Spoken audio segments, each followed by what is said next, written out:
ओम श्री भगवते वासुदेवाय नमः। तो आप लोग गीता का सार सुनिए, भगवान श्री कृष्ण के द्वारा दिए हुए उपदेश को। तम तथा कृपया विष्टम अश्रुपूर्णाकुले अक्षणम विसीदन्तमिदं वाक्यमुवाच मधुसूदनः।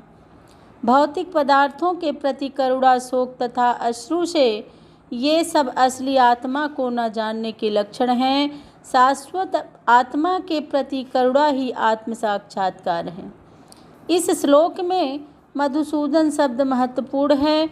कृष्ण ने मधु नामक असुर का वध किया था और अब अर्जुन चाह रहा है कि कृष्ण उस अज्ञान रूपी असुर का वध करे जिसने उसे कर्तव्य से विमुख कर रखा है। या कोई नहीं जानता है कि करुणा का प्रयोग कहाँ होना चाहिए। डूबते हुए मनुष्य के वस्त्रों के लिए करुणा मूर्खता होगी। अज्ञान सागर में गिरे हुए मनुष्य को केवल उसके बाहरी पहनावे अर्थात स्थूल शरीर की रक्षा करके नहीं बचाया जा सकता। जो इसे नहीं जानता और बाहरी पहनावे के लिए शोक करता है वह शूद्र कहलाता है, अर्थात वह वृथा ही शोक करता है। अर्जुन तो क्षत्रिय था, अतः उससे ऐसे आचरण की आशा न थी, किंतु भगवान कृष्ण अज्ञानी पुरुष के शोक को विनष्ट कर सकते हैं और इसी उद्देश्य से उन्होंने भगवद गीता का उपदेश दिया। यह अध्याय हमें भौतिक शरीर तथा आत्मा के विश्लेषिक अध्ययन द्वारा आत्म साक्षात्कार का उपदेश देता है, जिसकी व्याख्या परम अधिकारी भगवान कृष्ण द्वारा की गई है।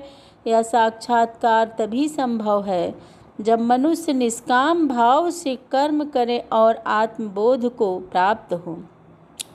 भगवान बोलते हैं कि कुत अस्त्वा कस्मलमिदं विस्मे समुपस्थितम् अनार्यर्जुम अष्टमस्वर्ग्यं कीर्तिकरार्जुनम्।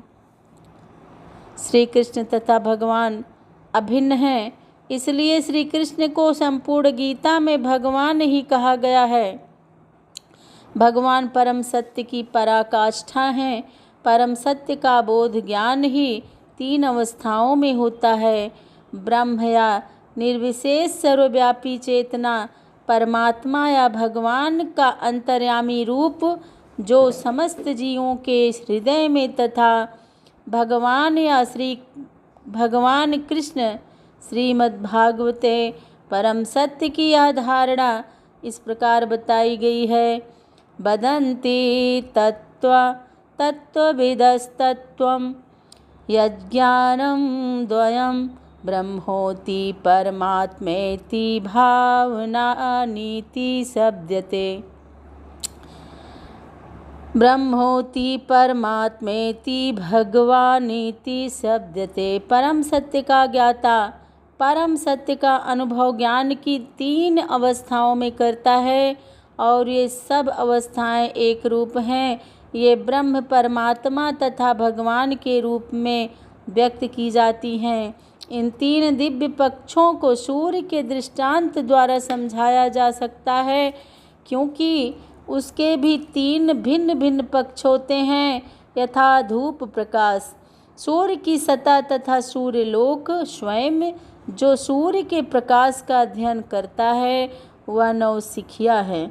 जो सूर्य की सतह को समझता है वह कुछ आगे बढ़ा होता है और जो सूर्यलोक में प्रवेश कर सकता है वह उच्चतम ज्ञानी है। जो नौसिखिया सूर्य प्रकाश, उसकी विश्व व्याप्ति तथा उसकी निर्विशेष प्रकृति के अखंड तेज के ज्ञान से ही तुष्ट हो जाता है, वह उस व्यक्ति के समान है जो परम सत्य के ब्रह्म रूप को ही समझ सकता है। जो व्यक्ति कुछ अधिक जानकर वह सूर्य गोले के विषय में जान सकता है, जिसकी तुलना परम सत्य के परमात्मा स्वरूप से जानी जाती है। जो व्यक्ति सूर्यलोक के अंतर में प्रवेश कर सकता है, उसकी तुलना उससे की जाती है जो परम सत्य के साक्षात रूप की अनुभूति प्राप्त करता है। अतः जिन भक्तों ने परम सत्य के भगवान स्वरूप का साक्षात्कार किया है, वे सर्वोच्च अध्यात्मवादी हैं। यद्यपि परम सत्य के अध्ययन में रत सारे विद्यार्थी एक ही विषय के अध्ययन में लगे हुए हैं, सूर्य का प्रकाश, सूर्य का गोला तथा सूर्य रूप की भीतरी बातें, इन तीनों को एक दूसरे से विलग नहीं किया जा सकता है। फिर भी तीनों अवस्थाओं के अध्येता एक ही श्रेणी के नहीं होते। संस्कृत शब्द भगवान की व्याख्या व्यासदेव के पिता पराशर मुनि ने की है। संस्कृत शब्द की भगवान की व्याख्या कौन किया था? व्यासदेव के पिता पराशर मुनि ने। समस्त धन शक्ति, यश, सौंदर्य, ज्ञान तथा त्याग से युक्त परम पुरुष भगवान कहलाता है। ऐसे अनेक शक्ति हैं जो अत्यंत धनी हैं, अत्यंत शक्तिमान हैं, अत्यंत सुंदर हैं और अत्यंत विख्यात विद्वान तथा विरक्त भी हैं, किंतु कोई सधिकार यह नहीं कह सकता है कि उसके पास सारा धन, शक्ति आदि है। एकमात्र कृष्ण ही ऐसा दावा कर सकते हैं, क्योंकि वे भगवान हैं। ब्रह्मा, शिव या नारायण सहित कोई भी जीव कृष्ण के समान पूर्ण ऐश्वर्यवान नहीं है। अतः ब्रह्म संहिता में स्वयं ब्रह्मा जी का निर्णय है कि श्री कृष्ण स्वयं भगवान हैं, न तो कोई उनके तुल्य हैं और न उनसे बढ़कर हैं। वे आदि स्वामी का भगवान हैं, गोविंद रूप में जाने जाते हैं और समस्त कारणों के परम कारण हैं। ईश्वरः परमः कृष्णः सच्चिदानंद विग्रहः अनादिरागी गोविंदः सर्व कारण कारणम। ऐसे अनेक पुरुष हैं जो भगवान के गुणों से युक्त हैं, किंतु कृष्ण परम हैं, क्योंकि उनसे बढ़कर कोई नहीं है। वे परम पुरुष हैं और उनका शरीर सच्चिदानंदमय है। वे आदि भगवान गोविंद हैं और समस्त कारणों के कारण हैं। भागवत में श्री भगवान के नाना अवतारों की सूची है, किंतु कृष्ण को आदि भगवान बताया गया है, जिसने अनेकानेक अवतार तथा ईश्वर विस्तार करते हैं। एते चांचकलाः पुंसः कृष्णास्तु भगवान स्वयं इंद्रारेव्याकुलं लोकम मृडयांति युगे युगे। यहाँ पर वर्णित सारे अवतारों की सूचियाँ या तो भगवान की असंकलाओं तथा पूर्ण कलाओं की है, किंतु कृष्ण तो स्वयं भगवान हैं।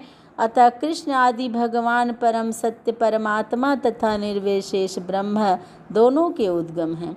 भगवान की उपस्थिति में अर्जुन द्वारा स्वजनों के लिए शोक करना सर्वथा अशोभनीय है। अतः कृष्ण ने कुतः शब्द से अपना आश्चर्य व्यक्त किया। आर्य जैसी सभ्य जाति के किसी व्यक्ति से ऐसी मलिनता की उम्मीद नहीं की जाती है। आर्य शब्द उन व्यक्तियों पर लागू होता है जो जीवन के मूल्य को जानते हैं और जिनकी सभ्यता आत्म साक्षात्कार पर निर्भर करती है। देहात्म बुद्धि से प्रेरित मनुष्यों को यह ज्ञान नहीं रहता कि जीवन का उद्देश्य परम सत्य विष्णु या भगवान का साक्षात्कार है। वे तो भौतिक जगत के ब्रह्म स्वरूप से मोहित हो जाते हैं। अतः वे यह नहीं समझ पाते कि मुक्ति क्या है। जिन पुरुषों को भौतिक बंधन से मुक्ति का कोई ज्ञान नहीं होता, वे अनार्य कहलाते हैं। यद्यपि अर्जुन क्षत्रिय था, किंतु युद्ध से विचलित होकर वह अपने कर्तव्य से अच्युत हो रहा था। उसकी वह कायरता अनार्यों के लिए वो शोभा देने वाली हो सकती है। कर्तव्य पथ से इस प्रकार का विचलन न तो आध्यात्मिक जीवन में प्रगति करने में सहायक बनता है, न ही इससे यह संसार में ख्याति प्राप्त की जा सकती है। भगवान कृष्ण ने अर्जुन द्वारा अपने स्वजनों पर इस प्रकार की करुणा का अनुमोदन नहीं किया।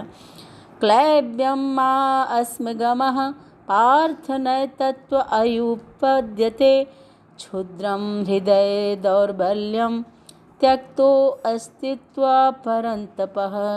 बोलिए श्री कृष्ण भगवान की जय।